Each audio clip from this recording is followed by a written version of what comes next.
రెండో అశోకుడు ఎవరు, శ్రీలంక అశోకుడు ఎవరు, మూడో అశోకుడు ఎవరు, దక్షిణ అశోకుడు ఎవరు, ఇట్లా పేర్లన్నీ నేను రాస్తున్నాను అనమాట. కన్ఫ్యూజ్ అవ్వకుండా ఎగ్జామ్ హాల్లో ఏ విధంగా క్వశ్చన్ పడవచ్చు. సో మైత్రేయ అంటే ఏ ఫ్యూచర్ బుద్ధ, ఆచార్య నాగార్జున రెండవ బుద్ధుడు, ఆది శంకరాచార్య ప్రచ్ఛన్న బుద్ధ అని ఈ విధంగా నేను ఏదైతే కన్ఫ్యూజన్ పాయింట్స్ ఉంటాయో అవన్నీ ఒక చోట నేను రాసుకున్నాను. నేను మీకు ఇంకా కొన్ని స్టిక్కర్స్ చూపిస్తాను. అంటే ఈ విధంగా మీరు రాసుకుంటూ పోతుంటే మీకు కన్ఫ్యూజన్ ఉండదండి. ఓకే, సో ఏదైనా సరే ఇక్కడ చూడండి. మొట్టమొదట బౌద్ధానికి సంబంధించిన రాజు ఎవరంటే బింబిసారుడు, ఇండో గ్రీక్ రాజు ఎవరంటే మినాండరు, సన్యాసి ఎవరంటే ప్రజాపతి గౌతమి, వైశ్య వృత్తి ఎవరంటే ఆమ్రపాలి, గజదొంగ ఎవరంటే అంగులిమాల, మహిళ ఎవరంటే గౌతమి.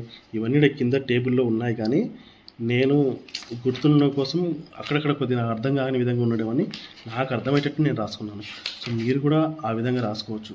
సో నేను ఇక్కడ ఒకటి రాశాను, ఇది మీకు అంటే నేను పేజ్ నెంబర్ రాసినట్టున్నాను. ఇది మేబీ దీని గురించి ఏదో అంటే ఇవన్నీ విశ్వవిద్యాలయం అండి. తక్షశిలా విశ్వవిద్యాలయం, నలంద విశ్వవిద్యాలయం, విక్రమశిల విశ్వవిద్యాలయం.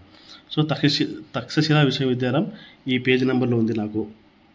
ఇలా నేను పేజ్ నెంబర్ రాసుకున్నాను. సో నేను నలంద విశ్వవిద్యాలయం చదవాలంటే 202 పేజీలు పోవాలి, తక్షశిల విశ్వవిద్యాలయం చదవాలంటే 104 పేజీలు పోవాలి. అంటే విశ్వవిద్యాలయం గురించి అటు తిప్పి ఇటు తిప్పి నన్ను కన్ఫ్యూజ్ చేసే క్వశ్చన్ వస్తే నేను ఎటైనా సరే రాయాలి అనేటువంటి చదివేటప్పుడే నేను ఒక